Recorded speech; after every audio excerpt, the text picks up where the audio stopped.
Mark 8. Jesus feeds the 4,000. During those days another large crowd gathered, since they had nothing to eat. Jesus called his disciples to him and said, I have compassion, for these people have already been with me 3 days and have nothing to eat. If I send them home hungry, they will collapse on the way, because some of them have come a long distance. His disciples answered, But where in this remote place can anyone get enough bread to feed them? How many loaves do you have? Jesus asked. 7, they replied. He told the crowd to sit down on the ground. When he had taken the 7 loaves and given thanks, he broke them and gave them to his disciples to distribute among the people, and they did so. They had a few small fish as well, and he gave thanks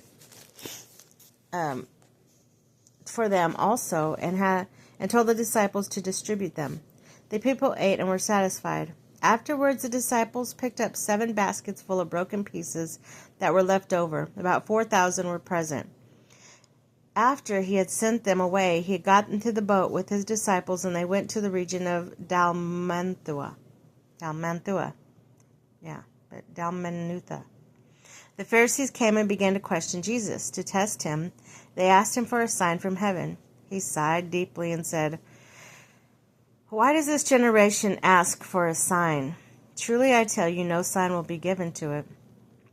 Then he left them, got back in the boat, and crossed to the other side. The yeast of the Pharisees and Herod. The disciples had forgotten to bring bread except for 1 loaf they had with them in the boat. Be careful, Jesus warned them. Watch out for the yeast of the Pharisees and that of Herod. They discussed this with one another and said, It is because we have no bread. Aware of their discussion, Jesus asked them, Why are you asking about having no bread?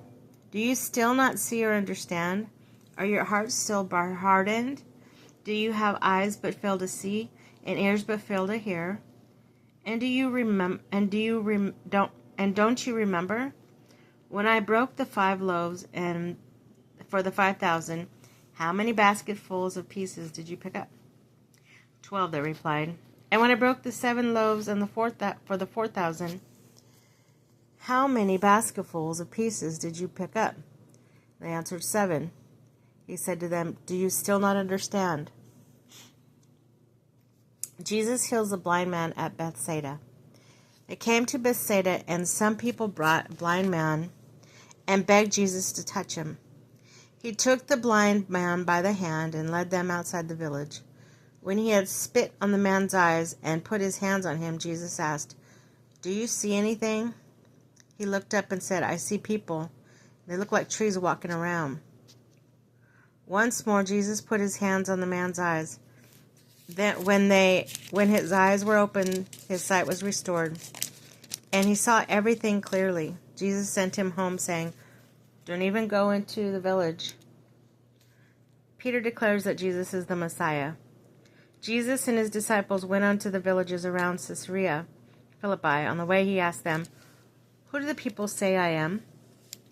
They replied, Some say John the Baptist, others say Elijah, and still others one of the prophets. But what about you, he asked. Who do you say I am? Peter answered, You are the Messiah. Jesus warned them not to tell anyone about him. Jesus predicts his death. He then began to teach them that the Son of Man must suffer many things and be rejected by the elders, the chief priests, and the teachers of the law, and that he must be killed and after 3 days rise again. He spoke plainly about this, and Peter took him aside and began to rebuke him. But Jesus turned and looked at his disciples. He rebuked Peter. Get behind me, Satan, he said. You do not have the mind that are the concerns of God, but merely human concerns. The way of the cross. Then he called the crowd to him along with the disciples and said, Whoever wants to be my disciples must deny themselves and take up the cross and follow me. For whoever wants to save their life will lose it, but whoever loses their life for me and for the gospel will save it. What good is it for someone to gain the whole world, yet forfeit their soul? Or what can anyone give in exchange for their soul? If anyone is ashamed of me and my words in this adulterous and sinful generation, The Son of Man will be ashamed of them, and when he comes in his glory, ashamed of them when he comes in his Father's glory with the holy angels.